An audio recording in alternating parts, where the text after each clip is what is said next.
नाज़रीन, आपको ताज़ा तरीन इतलात फ़राहम कर रहे हैं कि आवाम में गैस की गैर एलानिया लोड शेडिंग और गैस की लोड शेडिंग की तवालत में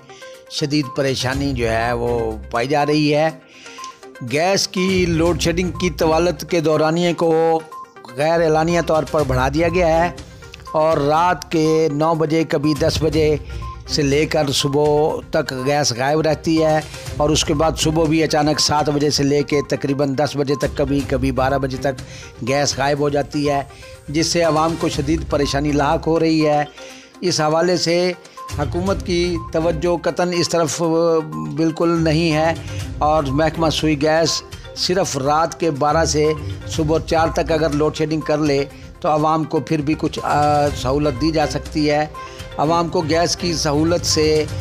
जो है वो महरूम किया जा रहा है और बिल की शिद्दत जो है वो उससे बढ़ाया जा रहा है, जिसके बायस आवाम में शदीद जो है वो तशवीश और